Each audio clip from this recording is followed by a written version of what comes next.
नमस्कार, कैसे हैं? मेरे ख्याल से अच्छे होंगे, अपनी पढ़ाई लिखाई अच्छे से कर रहे होंगे।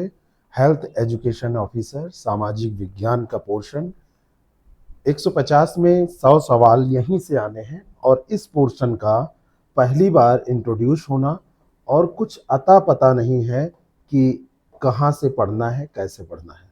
बात करेंगे इस पे, क्या, कैसे और कहाँ से पढ़ना है, क्या इसका समाधान हो सकता है, कौन सी बुक है जिसको आप पढ़ सकते हैं जिससे कि आपको एक जगह कुछ कंटेंट मिल जाए जिससे आप तैयारी कर लें।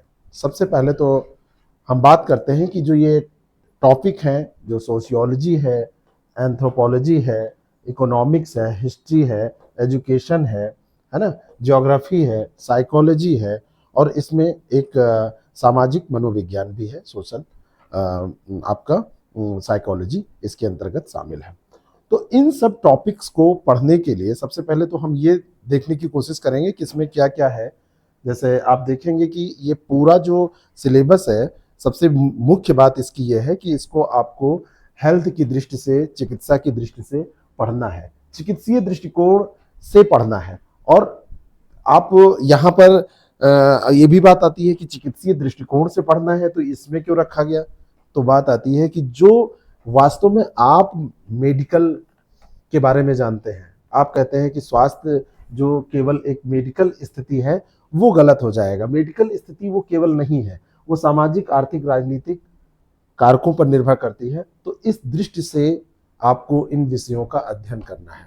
यानी कि जब समाजशास्त्र पढ़ेंगे तो आप ये मान के पढ़ेंगे कि जो सामाजिक परिस्थितियां हैं वो प्रभावित करती हैं स्वास्थ्य को। भूगोल जब आप पढ़ेंगे, चाहे आप साइकोलॉजी पढ़ेंगे, तो जो भौगोलिक स्थितियां हैं, जो जलवायु है, जो उच्चावच है, जो स्थलाकृति है, जो पैटर्न है रेनफॉल का, जो आपका कहीं की क्या कृषि हो रही है, कैसी वहां पर स्थितियां पाई जा रही हैं, ये सब प्रभावित करती हैं। यानी कि जो स्वास्थ्य है, स्वास्थ्य केवल मेडिकल के अंतर्गत पढ़ा जाना चाहिए, ये बात गलत है।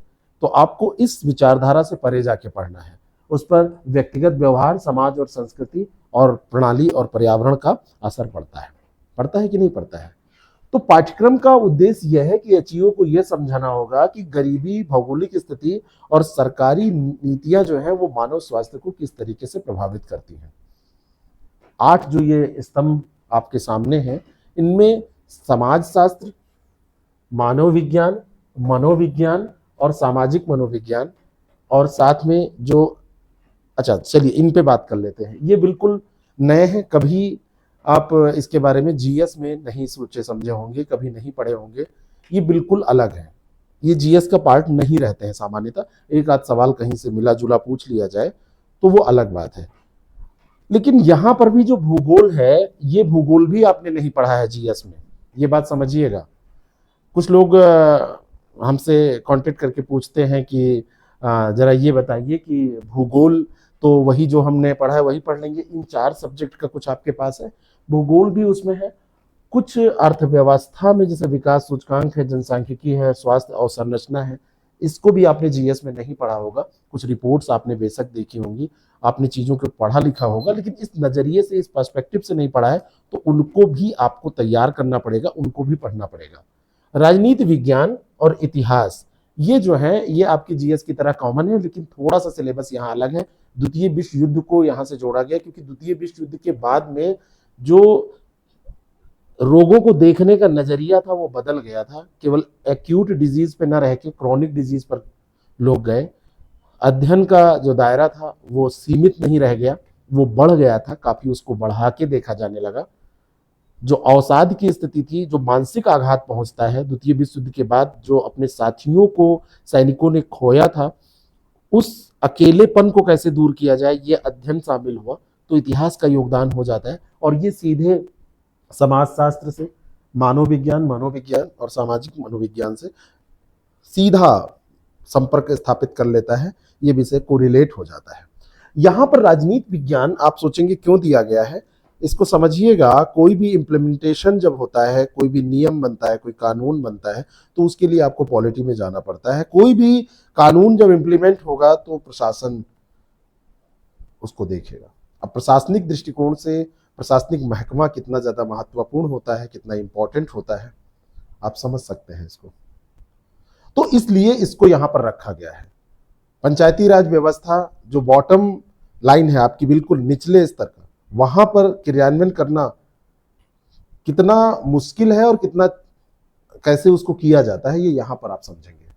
ठीक है। और ठीक इसी तरीके से, यानी इतिहास से आप सीखेंगे, भूगोल में कारणों की पड़ताल करेंगे, जो स्पेशियल डिस्ट्रीब्यूशन है उसको आप देखेंगे, कौन से कारक कहां पर क्या प्रभाव डालते हैं। जापानी इंसेफ्लाइटिस गोरखपुर के आसपास, सिद्धार्थनगर और इन क्षेत्रों में ही क्यों ज्यादा होता है, तराई बेल्ट में ही इसका मुख्य रूप से प्रसार क्यों पाया जाता है, पश्चिमी यूपी के स्वास्थ्य सूचकांक क्यों अच्छे हैं, पूर्वी यूपी के क्यों अच्छे नहीं है, क्या इसका पिछड़ापन और विकसित होना यानी कि आगे होना, जहां पे मजदूरी अच्छी होगी उसका स्वास्थ्य पे क्या प्रभाव पड़ेगा, सामाजिक रूप से जो पिछड़ा समाज होगा वहां पर स्वास्थ्य में किस तरीके से लैंगिक विभिन्नता पाई जाएगी, किस तरीके से बच्चे, बूढ़ों और जवानों में अलग अलग प्रवृत्तियां पाई जाएंगी।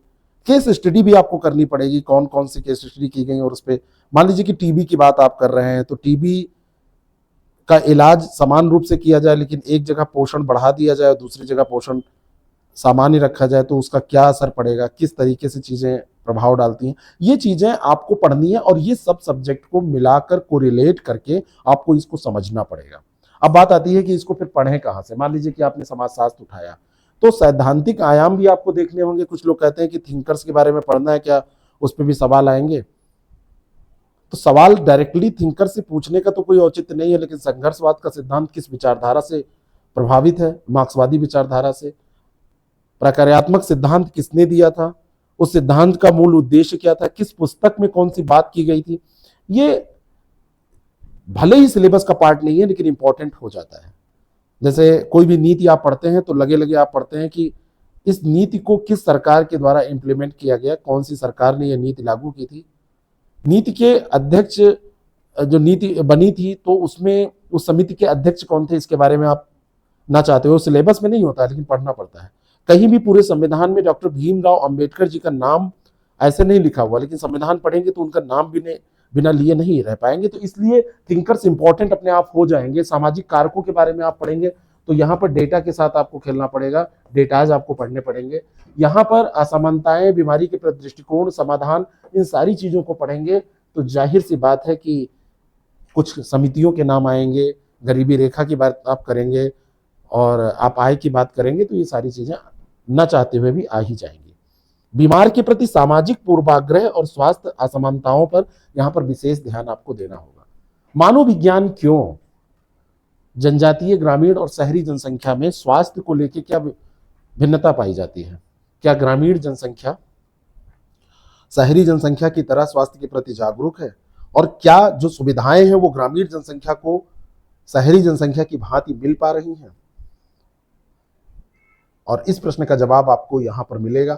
और दूसरी चीज ये भी है कि जो जन स्वास्थ्य का आधार है उसके बारे में हम पढ़ेंगे, क्या उसके मानदंड हैं, है ना, उसको हम जानने की कोशिश करेंगे। किस तरीके से जनजातीय जनसंख्या की हम बात करें और सामान्यतः जो शहरी जनसंख्या की बात करें तो उनमें क्या भिन्नता पाई जाती है, जो मानव का विकास क्रम रहा है, मानव विज्ञान के, मानव में जो विविधता पाई जा रही है उसका कैसे असर पड़ता है ना। रोग और जीव विज्ञान, जो आनुवांशिक और कम्युनिकेबल डिजीज है, संचारी रोग हैं, जो ब्लड ग्रुप है, RH फैक्टर है, इनकी उपयोगिता क्या है?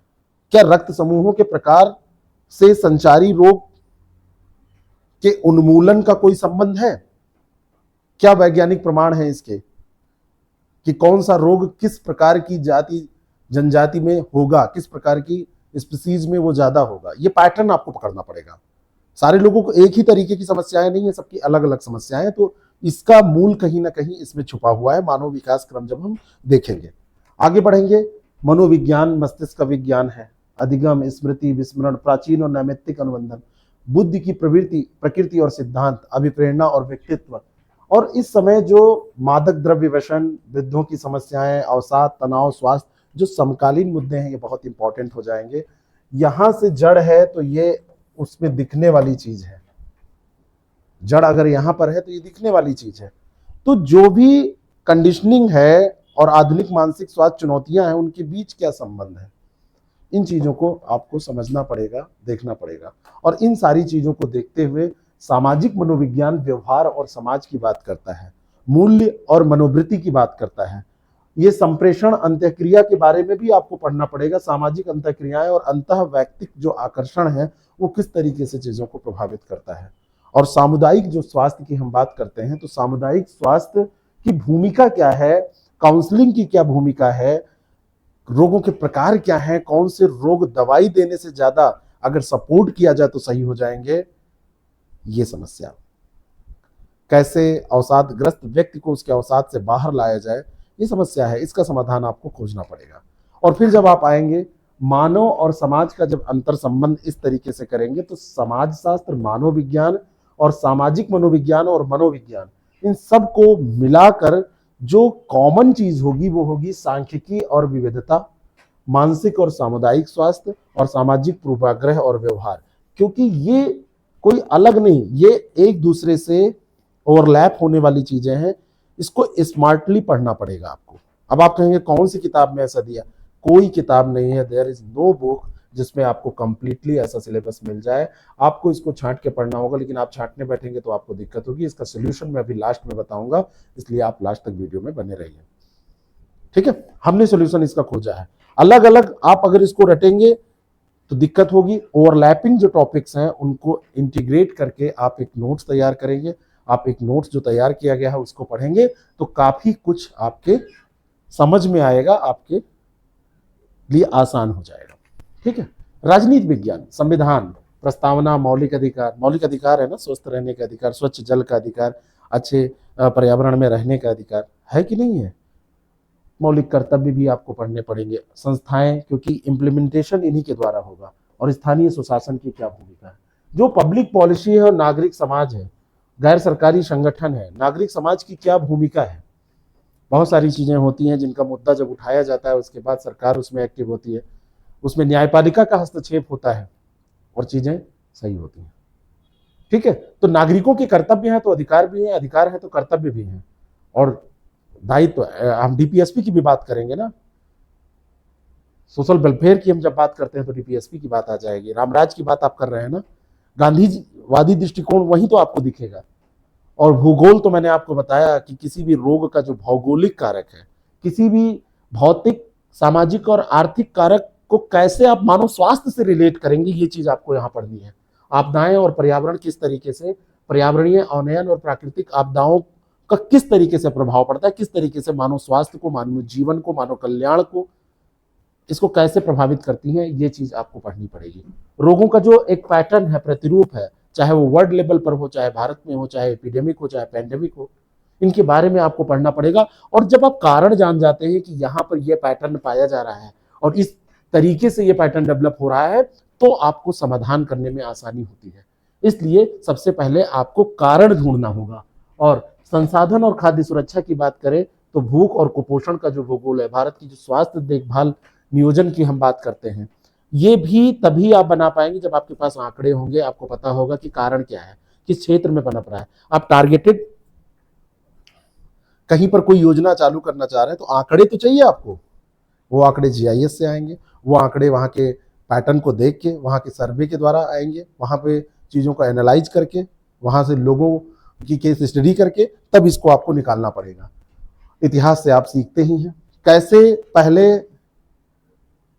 रोग को देखा जाता था, द्वितीय विश्व युद्ध के बाद कैसे देखा जा रहा है, कैसे पहले धर्मार्थ चिकित्सालय हुआ करते थे, अभी वर्तमान में ऐसा धीरे धीरे समाप्त। अब क्या हो गया, मार्क्स कहता है कि ये मार्क्सवादी दृष्टिकोण क्या कहता है, मार्क्सवादी दृष्टिकोण ये है कि ये जितने भी हॉस्पिटल हैं वो क्या है, वो सब बिजनेस के अड्डे हैं, ये कोई सोशल वेलफेयर के लिए नहीं है। पहले राजा हुआ करते थे, वो औषधालय ऐसे बनवाते थे, अभी भी सरकारी हॉस्पिटल हैं, ऐसा नहीं है, लेकिन प्राइवेट संस्थान पहले ऐसा नहीं हुआ करते थे। और प्राइवेट संस्थान कभी आपके वेलफेयर के बारे में सोचने से पहले अपनी आय, अपने बारे में सोचेंगे, अपनी ग्रोथ के बारे में सोचेंगे। तो ठीक है, वो आपको सही तो करते हैं, लेकिन उसके बदले में क्या लेते हैं। आपको हेल्थ कार्ड के पैटर्न के बारे में पढ़ना पड़ेगा कि जब आपके पास हेल्थ कार्ड होता है तो किस तरीके से आप इलाज कराते हैं, और जब आपके पास कोई हेल्थ इंश्योरेंस नहीं होता है तो किस तरीके से इलाज कराते हैं। दोनों के पैटर्न में बहुत अंतर पाया जाता है, तो इन चीजों को भी आपको सही से समझना होगा, ठीक है। अर्थशास्त्र मैंने आपको बताया कि जनसांख्यिकी का अध्ययन, इंफ्रास्ट्रक्चर की बात, गरीबी बेरोजगारी किस तरीके से हेल्थ से संबंधित है। किसी व्यक्ति को 2 जून की रोटी नहीं मिल रही है, 75% लोग ऐसे पाए जा रहे हैं कि पता चला कि वो आंतरिक तौर पर खाना तो खा रहे हैं लेकिन अंदर एक भूख बनी हुई है, वो थोड़े थोड़े भूखे रहते हैं हमेशा। और पेट भरने का मतलब ये नहीं होता है कि आप स्वस्थ हैं, आपको पोषण मिल गया। पोषण के लिए बहुत सारी चीजें, जो डाइवर्सिटी जरूरी होती है, फूड डाइवर्सिटी जो जरूरी होती है, क्या आपको वो मिल रही है? और अगर वो फूड डाइवर्सिटी आपको नहीं मिल रही है तो आप अपने को कैसे मान सकते हैं कि आप हेल्दी हैं?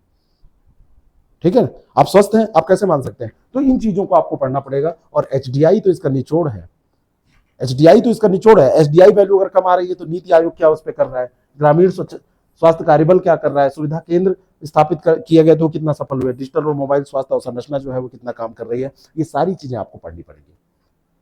अब इसको कहां से पढ़ें, ये एक बहुत बड़ी समस्या है। ठीक है, आपको सब्जेक्ट निकाल के तो मैंने दे दिया, लेकिन इसको पढ़ेंगे कहां से आप? समाजशास्त्र ये कहां से पढ़ेंगे, भूगोल कहां से पढ़ेंगे, अर्थशास्त्र कहां से पढ़ेंगे, राजनीति विज्ञान कहां से पढ़ेंगे? ये सारी चीजें आप पढ़ेंगे कहां से? ठीक है, मैंने कहा कि इंटीग्रेटेड शुरुआत करिए, सब पढ़िए, लेकिन कंटेंट होगा तभी तो। आपका बिल्कुल कॉन्सेप्ट क्लियर होना चाहिए, वैचारिक सुस्पष्टता होनी चाहिए, डेटा और फ्रेमवर्क आपका तैयार होना चाहिए, बट कहां से होना चाहिए? तो इसके लिए एक तरीका है कि आप अपनी बुक बहुत सारी खोलें, उसको पढ़ें, वो सही तरीका नहीं है। इसके लिए हमने पूरा कंप्लीट नोट्स तैयार किया है इसका। हो सकता है जल्द ही, ऊपर वाले की कृपा रही, आप लोगों की चाहत इतनी रही तो वो बुक आ जाएगी जल्दी ही, नहीं तो नोट्स तो तैयार हो ही गया है, बैच में उसको हम उपलब्ध भी करा रहे हैं। आप चाहें तो हमारे साथ इसको मिलकर, हमारे बैच के साथ आप तैयार कर सकते हैं। आपको अगर जरूरत है तो आप ये मत सोचिएगा कि बैच के बारे में, बैच मेरा है, बैच हमारी पूंजी है, उस पर हमारी मेहनत लगी है, तो उसके बारे में तो हम बताएंगे। आप इसमें जुड़ के तैयार कर सकते हैं। आप चाहें तो देखिए, नोट्स तो आपको मिल जाएगा, लेकिन उसका अप्रोच क्या होना चाहिए, किस अप्रोच से आपको पढ़ना है? सोशल साइंस आपको पढ़ना है इन सभी विषयों पर, ये तो 4 तो बिल्कुल नए ही हैं, भूगोल भी ये नया ही है, बाकी ये जो चीजें यहाँ पर एक्स्ट्रा बची, इन सारी चीजों को पढ़ना है, आप हमारे साथ पढ़ सकते हैं। द सक्सेस प्रेप ऐप है, यहाँ पर आप डेमो क्लास जाके देखिए, उन डेमो क्लासेस में जो नोट्स दिए गए हैं उनको भी आप देखिए, और कैसे चीजें आपको समझ में आएंगी। आपको प्रिंटेबल नोट्स भी मिल जाएगा, पहले आपको क्लास वर्कआउट नोट्स मिलेंगे, और आफ्टर दैट लास्ट में जब एक सेशन कंप्लीट होगा तो आपको पीडीएफ नोट्स मिलेंगे, उसका आप प्रिंट आउट भी ले सकते हैं। तो किस तरीके से ये तैयार होगा? अब वैसे भटकेंगे। अब आप कह रहे हैं कि आपने कहा था कि हम बताएंगे कहाँ से पढ़ना है, तो वही बता रहे हैं कि आप ऐसे पढ़ सकते हैं। आप खुद नोट्स बनाने, जो काम बाजार कर रहा है, जो काम हम लोग कर रहे हैं, उसको खुद आप करेंगे तो आप अपना समय बर्बाद करेंगे। हमने किया है तो उसमें जो संसाधन लगे हैं उसका थोड़ा सा चार्ज आपसे किया जाएगा, जो कि ऐप पर आप जाके हमारी क्लासेस के साथ वो नोट्स प्राप्त कर सकते हैं। ठीक है, ई बुक की भी बात चल रही है, ई बुक जल्दी आ सकती है, उस पर भी काम कर रही है हमारी टीम। लेकिन अगर आपको इसको सही से तैयार करना है, पढ़ना है, तो जीएस के साथ टेस्ट सीरीज पूरा सब कुछ इस बैच में मिल जाएगा, और सोशल साइंस का पूरा कंटेंट नोट्स इसमें आपको मिल जाएगा। तो आप चाहे तो हमारे साथ तैयारी कर सकते हैं। स्वागत है आपका। कोई भी समस्या होगी तो दिए गए नंबर पर आप संपर्क कर सकते हैं। बाकी द सक्सेस प्रेप ऐप को आप डाउनलोड करिए और वहां पे जाके अपने सुविधा के अनुसार जो भी बैच आपके लिए अनुकूल हो उसको ज्वाइन कर सकते हैं। Thank you so much. ये सोल्यूशन है सीधा, बाकी इससे बेहतर जहां पर भी आपको मिले आप कर सकते हैं, लेकिन ये एक बेहतर तरीका है, बेहतर नोट्स है, ये मेरा दावा है।